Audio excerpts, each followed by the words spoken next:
तो मंगलाचरण कर लेते हैं, मंगलाचरण भी नहीं किया। ओम अज्ञानतिमिरान्धस्य ज्ञानांजन शलाकया चक्षुरुन्मीलितं येन तस्मै श्री गुरुवे नमः। श्री चैतन्य मनोभीष्टं स्थापितं येन भूतले स्वयं रूप कदा मह्यं ददाति स्वपदान्तिकं। वन्देऽहं श्री गुरु श्रीयुतपदकमलं श्री गुरुन् वैष्णवांश्च श्री रूपं साग्रजातं सहगण रघुनाथान्वितं तम सजीवं साद्वैतं सावधूतं परिजन सहितं कृष्ण चैतन्य देवं श्री राधा कृष्ण पादान् सहगण ललिता श्री विशाखान्वितांश हे कृष्ण करुणा सिंधु दीन बंधु जगतपते गोपेश गोपिका कांत राधा कांत नमोस्तुते तप्त कांचनी गौरांगी राधे वृंदावनेश्वरी वृषभानुसुते देवी प्रणमामि हरिप्रिये।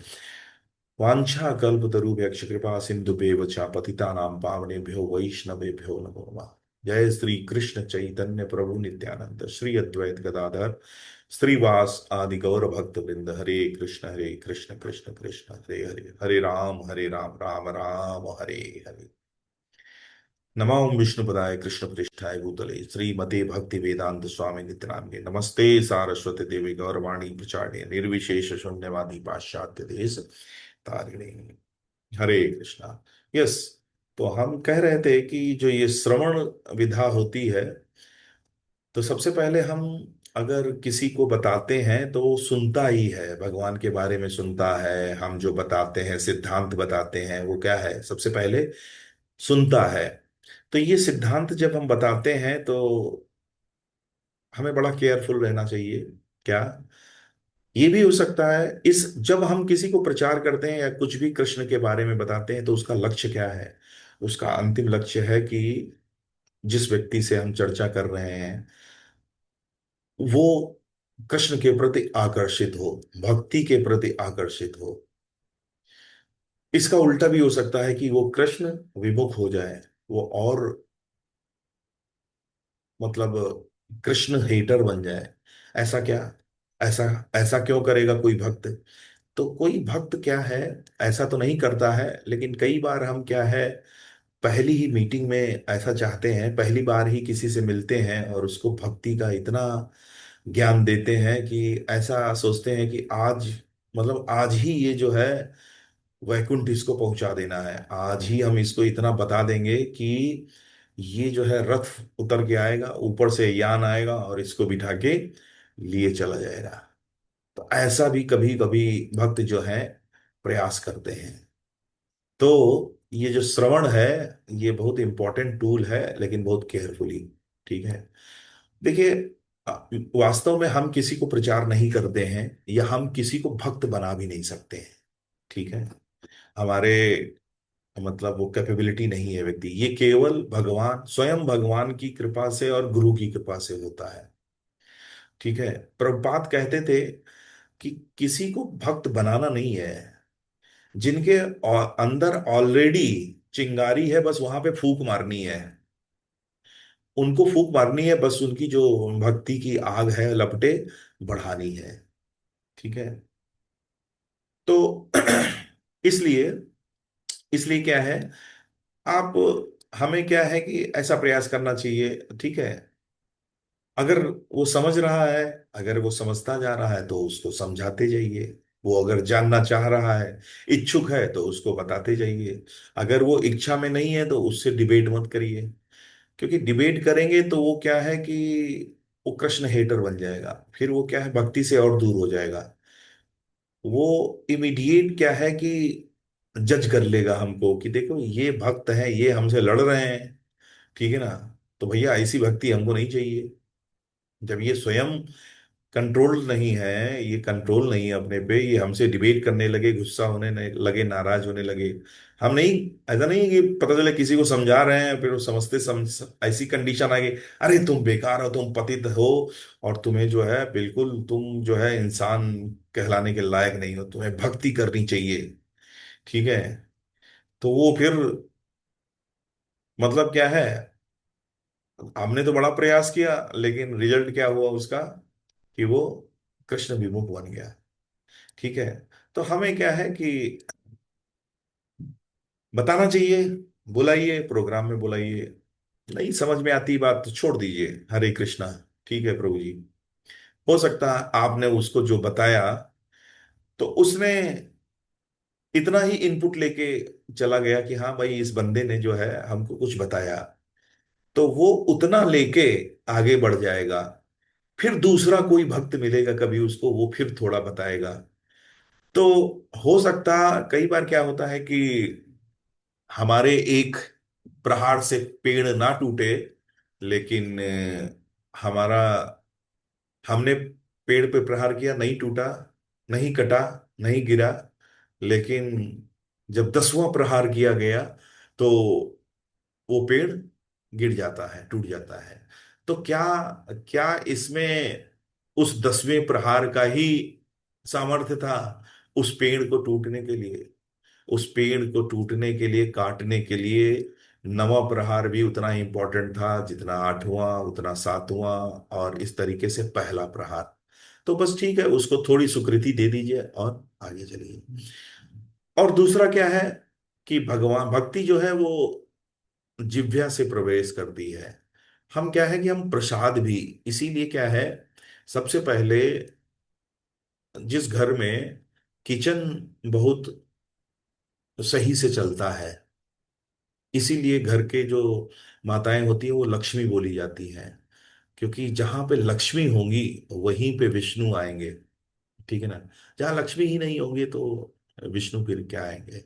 लेकिन हम क्या करते हैं, हम लक्ष्मी को अकेले, लक्ष्मी चाहते तो हैं लेकिन बिना बिना विष्णु भगवान के। लक्ष्मी सब चाहते हैं। तो ये मेंटेलिटी क्या है? ये रावण की मेंटेलिटी है, क्योंकि रावण जो है सीता को भोगना चाहता था बिना राम के। राम से लड़ना चाहता था और सीता को भोगना चाहता था। That is mentality of Ravan. ठीक है? तो हम क्या है कि जब हमारा किचन, और किचन को कौन टेक केयर करता है? जो घर की गृहिणी होती हैं, किचन का टेक केयर, मतलब प्रभु जी लोग भी करते हैं। ठीक है? तो कहने का मतलब ये है कि जब हमारा किचन व्यवस्थित हो जाता है, मतलब कि स्वच्छता से वहां पे भोग बनाया जाए और भगवान को ऑफर हो, और वो ऑफर किया हुआ प्रसाद सभी लोग जब पाते हैं, तो धीरे धीरे उनका जो इंद्रियां हैं वो शुद्ध होती रहती हैं। देखिए, आप समझिए, श्रवण करने से, कथा श्रवण करने से, भागवतम का श्रवण करने से बुद्धि का शुद्धिकरण होता है। प्रसाद खाने से इंद्रियों का शुद्धिकरण होता है। हम्म। जप करने से चेतना का शुद्धिकरण होता है। वैष्णवों की सेवा करने से, वरिष्ठ भक्तों की और वैष्णवों की सेवा करने से अहंकार का नष्ट होता है। जो फॉल्स ईगो होता है वो हमारा कम होता है। ठीक है? और ये सब क्या है, भक्ति के लिए फेवरेबल है। बुद्धि भी होनी चाहिए, उच्च चेतना भी होनी चाहिए, अहंकार नहीं होना चाहिए, इंद्री हमारी शुद्ध होना चाहिए। ठीक है ना? इंद्री शुद्ध होने का मतलब है वो इंद्रियां जो इंद्री विषयों की डिमांड ना करें। हैं? जीभ क्या है? चटपटा खाने का प्रयास कर रही है, लपलपा रही है, जीभ लपलपा रही है। आंखें कुछ ऐसा देखना चाहती हैं जो आनंद दे हमको। कान कुछ ऐसा सुनना चाहते हैं जो हमको आनंद दे, गाने सुनना चाहता है कान। ठीक है? लेकिन इन शुद्ध इंद्रियों का मतलब क्या है? अभी भी इंद्रियों के विषय वही रहेंगे। इंद्रियों के विषय, जैसे कान का विषय जो है वो ध्वनि है, आंख का विषय दृष्टि है, जिह्वा का विषय स्वाद है, त्वचा का विषय स्पर्श है, नाक का विषय गंध है। लेकिन अब क्या है? अब क्या करते हैं? जैसे अमरीश महाराज जो है अपनी मन के सहित 10 की 10 इंद्रियों को भगवान की सेवा में लगाते थे। मनः सवये कृष्ण पदारविंदयो वंचासी वैकुण्ठ गुणानुवर्णने करो हरे मंदिर मार्जना। तो मतलब हाथों से मंदिर को की साफ सफाई करनी है, पैरों से धाम की यात्रा करनी है, जिह्वा से प्रसाद पाना है, नासिका से, नाक से भगवान को ऑफर किए हुए पुष्प को सूंघना है, आंखों से भगवान के विग्रह का दर्शन करना है, कान से भगवान के नामों का कीर्तन सुनना है। इस तरीके से तो श्रवण जो है सबसे इंपॉर्टेंट है, पहला है। तो भगवान, अभी हम क्या है भाई, सुन सुन के ही तो भगवान के लिए आकर्षित हुए, सुन सुन के लिए, सुन सुन के ही सुना हमने। संडे जाते हैं, कथा सुनते हैं, ठीक है ना। वहां बताई जाती, भगवान की लीलाएं बताई जाती, आकर्षण वहीं से होता है। और प्रसाद पाते हैं। और इस्कॉन में विशेष रूप से प्रसाद जो है बहुत इंपॉर्टेंट, इस मूवमेंट का बहुत इंपॉर्टेंट पार्ट है प्रसाद। प्रभुपाद कहते थे इसीलिए इस्कॉन में कभी भी ये दोनों प्रसाद वाला कंसेप्ट नहीं है कि कथा आए मंदिर एक लड्डू पकड़ा दिया गया हाथ में। फुल डिनर, फुल डिनर, पूरा डिनर करिए, ठीक है ना। क्योंकि प्रसाद जो है, और प्रभुपाद का ये इंस्ट्रक्शन था, प्रसाद जितनी शुद्धता से बना होगा वो उतना ही प्योरीफाई करेगा। तो यहाँ पे हमारे इस्कॉन में, यहाँ पे कोई कुक नहीं है, कुक नहीं रखते हैं। भक्त लोग ही, ऐसे भक्त जो 16 राउंड पर डे करते हैं, उच्च चेतना में रहते हैं, वो प्रसाद बनाते हैं, भोग बनाते हैं भगवान के लिए, भगवान को ऑफर होता है और फिर वो भक्तों में दिया जाता है। तो इस प्रकार से क्या है, भक्ति तीव्रता से बढ़ती है। तो यहाँ पे बता रहे हैं कि श्रवण जो है सबसे पहला विधि है, प्रथम विधि जो है वो श्रवण है। तो श्रवण मतलब अभी जैसे भगवत गीता पढ़ने से हम कृष्ण के वचन प्रवचन सुनते हैं, ठीक है।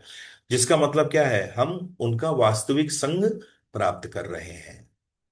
क्योंकि कैसे वास्तविक संग, क्योंकि ये ग्रंथ जो है, ये ग्रंथ ये केवल एक कागज, और ये कागज या ये जो ग्रंथ है, ये भगवत गीता है, ये मात्र कागज नहीं है। ये क्या है, ये भगवान का ग्रंथ रूप है, ये लिविंग ग्रंथ है। जैसा आप लोग को वो अर्जुनाचार्य की कथा सुनी होगी कि उन्होंने जब ये भगवत गीता में मंत्र देखा, श्लोक देखा कि योगक्षेम महाम्याम, कि भगवान कहते हैं कि मैं भक्तों के पास जो नहीं है उसकी पूर्ति करता हूँ, जो है उसकी रक्षा करता हूँ। तो अर्जुनाचार्य थे, उन्होंने कहा कि ये नहीं हो सकता है, भगवान स्वयं थोड़े ना करते होंगे, किसी से करवाते होंगे। तो उन्होंने वो श्लोक की पंक्ति अपने बुक से, भगवत गीता से काट दी लाल पेन से। फिर बाद में आप लोग स्टोरी जानते हैं कि स्वयं भगवान आते हैं उनके लिए, बहुत सारा, उनकी पत्नी के पास आते हैं, दो छोटे बच्चे कृष्ण बलराम जो हैं आते हैं, बहुत मोटा सा खूब सामान लेके आते हैं, आभूषण और वस्त्र और अन्न लेके आते हैं। तो उनके पीठ के ऊपर जो है लाल निशान होते हैं। तो इस तरीके से ये जो है भगवत गीता या भागवतम जो है भगवान का ग्रंथ रूप है। और उसमें लिखा जो भी, और वैसे भी अगर कोई भी ग्रंथ, हम कोई भी पुस्तक पढ़ रहे हैं, इसका मतलब हम उस पुस्तक के जो ऑथर है उसके साथ संग प्राप्त कर रहे हैं, ठीक है ना। मतलब संग प्राप्त करने का मतलब फिजिकल संग ही नहीं है कि जब हम मान लो दिनेश यादव प्रभु के साथ हैं तभी हमारा उनका संग है। अगर हम उनके विचारों में भी जी रहे हैं तो इसका मतलब उन्हीं के संग में है, ठीक है। वो है तो नहीं हमारे पास में, लेकिन तब भी हम उनका ही साथ ले रहे हैं, अगर उनके कहे पे चल रहे हैं, उनके ही थॉट प्रोसेस में चल रहे हैं। तो इस तरीके से क्या है कि श्रवण जो है भगवान के ग्रंथों को अध्ययन करके, पढ़ के, हियरिंग करके, सुन के हम भगवान का संग प्राप्त कर सकते हैं, ठीक है। और जितना हम भगवान का संग करेंगे उतना ही, तथा उनके वचनों और नामों को सुनेंगे उतना ही हमारा कलमश जो है, जित क्या है, दूर होता रहेगा। ये कलमश क्या है, ये कलमश जो है भौतिक इच्छाओं के कारण जो है हमारे हृदय में, ये कलमश जो हमारी चेतना इसीलिए दूषित होती है। तो वो क्या है, उतनी ही चेतो दर्पण मार्जन होता रहता है, ठीक है। और इस प्रकार क्या होता है, फिर हम कृष्ण से किसी भी प्रकार से विमुख नहीं हो पाते हैं, उनका स्मरण हमें सदैव रहता है और एक स्थायी संबंध हो जाता है। तो इस तरीके से अ, जो ये सूर्य का प्रकाश और जल का स्वाद के बारे में बताया, तो उसको प्रभुपाद और अच्छे से पुष्टि कर रहे हैं इन आगे के पैराग्राफ में। तो श्री कृष्ण से संबंध होना सूर्य प्रकाश के संबंध होने के समान है। जहां सूर्य का प्रकाश है वहां कोई संक्रामक रोग नहीं होता है। तो देखिए कितने बढ़िया बढ़िया उदाहरण दे रहे हैं। तो सूर्य का प्रकाश जहां है देखो जहां पे बंद कमरे क्या होते हैं, घर को बंद करके चले जाओ, कितना भी अच्छा घर हो, क्या कंडीशन होती है 4 दिन बाद, खोलते ही इतना स्मेली होता है, ठीक है ना। और उसमें हमें दिखाई नहीं देते हैं, उसके अंदर अगर अगर आप सांस लेंगे, ठीक है ना, पता नहीं कितने बैक्टीरिया आपके मुंह में चले जाएंगे, वो एयर में चले जाते हैं, फफूंद लग जाता है, ठीक है ना, फंगस लग जाता है सब। नहीं ऐसा, सबको ऐसा अनुभव होगा, ठीक है। लेकिन जब धूप आती है, जब खुलता है, प्राकृतिक प्रकाश जब अंदर जाता है, हवा जाती है, तो सडनली हर प्रकार का संक्रामक रोग जो है, फंगस और ये सब चला जाता है। जब तक कोई सूर्य के पराबैंगनी किरणों में रहेगा उसे कोई रोग नहीं लगेगा। पाश्चात्य चिकित्सा में सूर्य का प्रकाश सब प्रकार के रोगों के उपचार में उपयोगी बताया गया है। वेदों के मतानुसार तो रोगी को आरोग्य के लिए सूर्य की उपासना करनी चाहिए। इसी प्रकार यदि हम श्री कृष्ण के साथ कृष्ण भावनामृत का संबंध स्थापित कर लें तो हमारी आपत्तियां समाप्त हो जाएंगी। हरे कृष्ण के कीर्तन जब से हम श्री कृष्ण के साथ संबंध स्थापित कर सकते हैं। जल सूर्य चंद्र को कृष्ण के रूप में देख सकते हैं, ठीक है। और वास्तव में जब इसीलिए इसीलिए देखिए, भक्त लोग क्या है कि बहुत ज्यादा चीजों का या प्राकृतिक जो संसाधनों का दुरुपयोग नहीं करते हैं, क्योंकि वो सब कृष्ण की प्रॉपर्टी है, ठीक है। लाइट तुरंत बंद करेगा, अगर कमरे में कोई नहीं है लाइट बंद करो। क्यों? क्या समझते हो ये? इसलिए नहीं कि बचानी है, निश्चित रूप से बचानी है, बिल कम करना है, बिल कट करना है, लेकिन इसलिए क्योंकि ये सारी जो स्रोत है, सारे एनर्जी के स्रोत कौन है? भगवान कृष्ण है। तो पानी वेस्टेज नहीं, ठीक है ना, बिजली का वेस्टेज नहीं, किसी भी प्रकार के प्राकृतिक संसाधनों का वेस्टेज नहीं होता है। इसीलिए भक्त लोग जो है बड़ा केयरफुल रहते हैं। शब्द में उन्हें सुन सकते हैं और जल में उनका स्वाद ले सकते हैं। दुर्भाग्य से अपनी वर्तमान स्थिति में हम श्री कृष्ण को भूल चुके हैं, पर अब श्री कृष्ण का स्मरण करके अपने आध्यात्मिक जीवन का हम हमें पुनः जागृत करना है। तो हमारे अंदर जागृत करना है उसको हमें, मतलब सीड पहले से है, बस उसको क्या है, सिंचन करना है।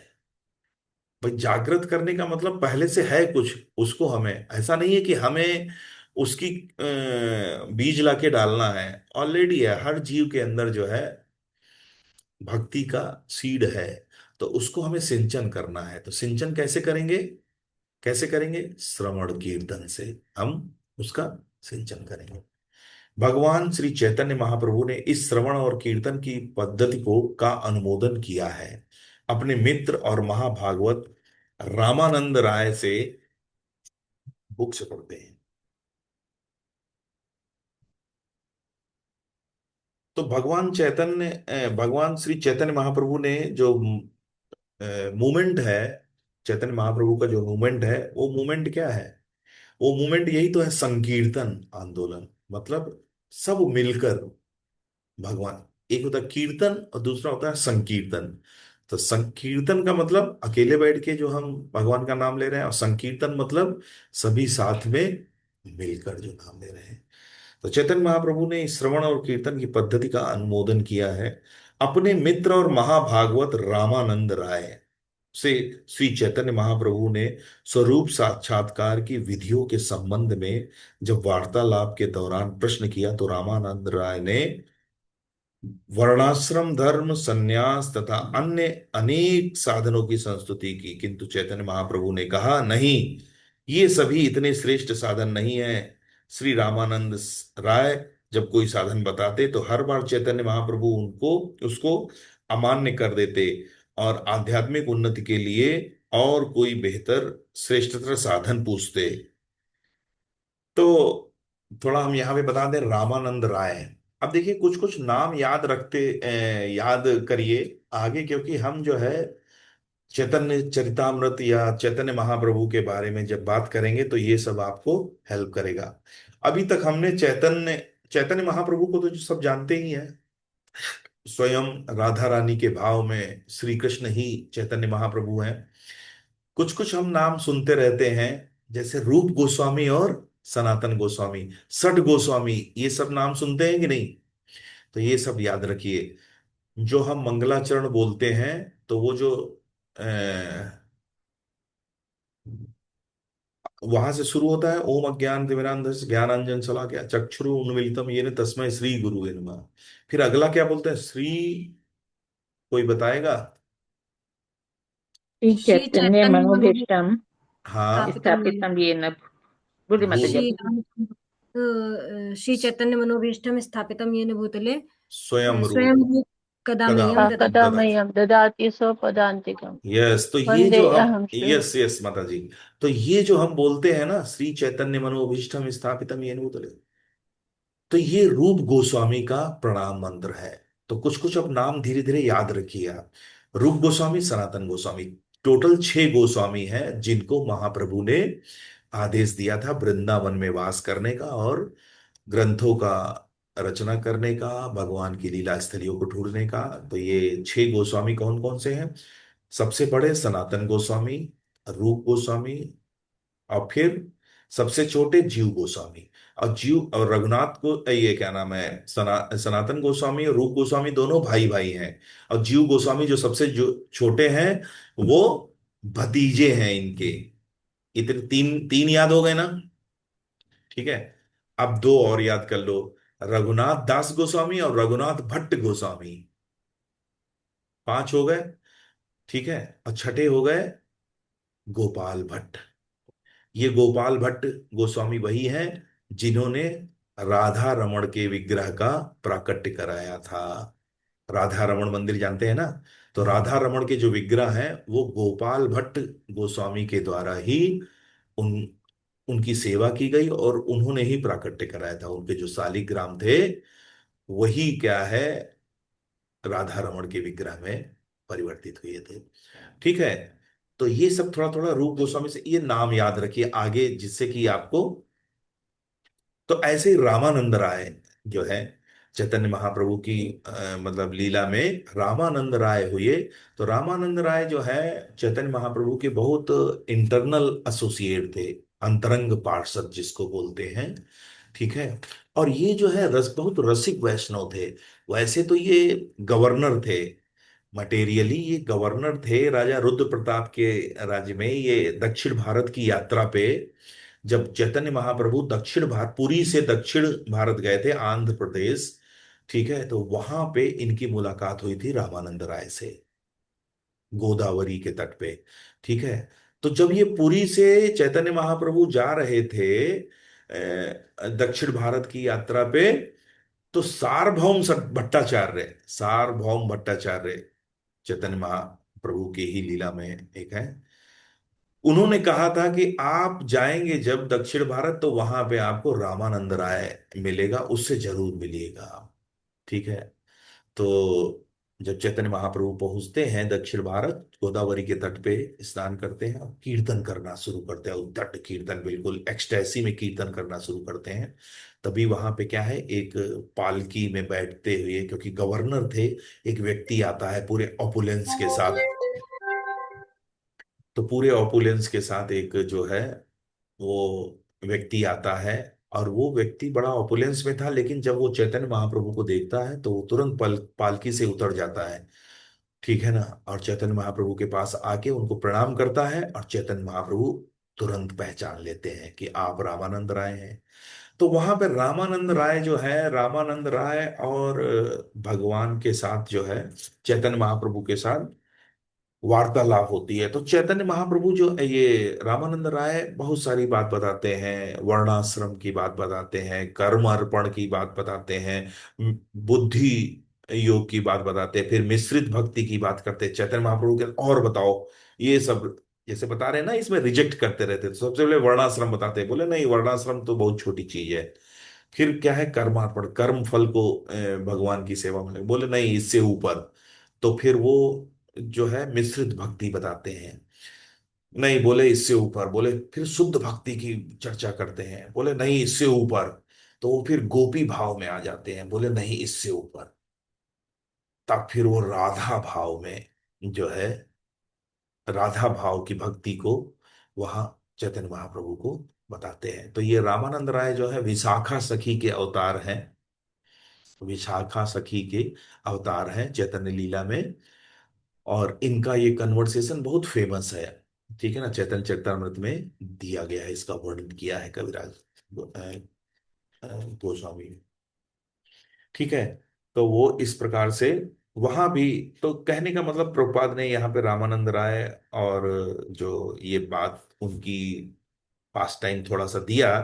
पर्पज ये था कि जो टॉप मोस्ट भक्ति है वो क्या है, वो क्या है, प्रेम का स्तर है, जो राधा भाव में प्रेम का स्तर है। ठीक है ना। तो मतलब कहने का तात्पर्य ये था कि कर्म फलों का त्याग करना, बुद्धि योग, ध्यान योग, ठीक है, ये सब है। लेकिन यहाँ पे रुकना, यहाँ पे रुक गए तो वो आनंद नहीं है जो हमें शुद्ध भक्ति जब हमको कहाँ पहुंचाएगी, राधा भाव में जब ले जाएगी। तो ये बताते हैं यहाँ पे प्रभुपाद। तो अभी कितना टाइम हो गया, 45 हो गया। तो हम ये पैराग्राफ पढ़ लेते हैं। तो अंत में श्री रामानंद राय ने एक वैदिक सूक्ति का उद्धरण किया जिसमें बताया गया कि ईश्वर को समझने के लिए मनुष्य को अन्य सब अनावश्यक मानसिक तर्क छोड़ देने चाहिए, क्योंकि तर्क वितर्क से परम सत्य तक नहीं पहुंचा जा सकता। उदाहरण के लिए वैज्ञानिक लोग दूर स्थित नाना प्रकार के नक्षत्रों और ग्रहों के विषय में अनुमान कर सकते हैं, किंतु वे अनुभव के बिना किसी निष्कर्ष पर नहीं पहुंच सकते। कोई व्यक्ति जीवन भर अनुमान लगाता रह सकता है, फिर भी ऐसा हो सकता है कि वह किसी निष्कर्ष पर पहुंच जाए। ईश्वर के विषय में मनगढ़ंत चिंतन करना और अनुमान लगाना विशेष रूप से निरर्थक है। इसलिए श्रीमद् भागवत का मत है कि ईश्वर के संबंध में सब प्रकार के तर्क वितर्क छोड़ देना चाहिए। इसके स्थान पर यह संस्तुत किया गया है कि मनुष्य को विनम्र होकर यह सोचना चाहिए कि न केवल वह एक क्षुद्र प्राणी है, अपितु इस विशाल ब्रह्मांड में पृथ्वी भी एक बिंदु मात्र है। न्यूयॉर्क नगर बहुत बड़ा प्रतीत हो सकता है, किंतु जब एक व्यक्ति यह समझता है कि स्वयं पृथ्वी एक सूक्ष्म बिंदु है और पृथ्वी पर अमेरिका एक अन्य क्षुद्र बिंदु है, और उस अमेरिका का न्यूयॉर्क शहर एक और छोटा सा बिंदु है, और न्यूयॉर्क में हर एक व्यक्ति लाखों में से एक है, तो फिर वह भली भांति समझ सकता है कि वह अंततः उतना महत्वपूर्ण नहीं है। ठीक है। तो यहाँ पे हम क्लोज करते हैं। यस, किसी का कोई प्रश्न या कोई टीका टिप्पणी, कोई जिज्ञासा या कुछ शेयर करना चाहता है?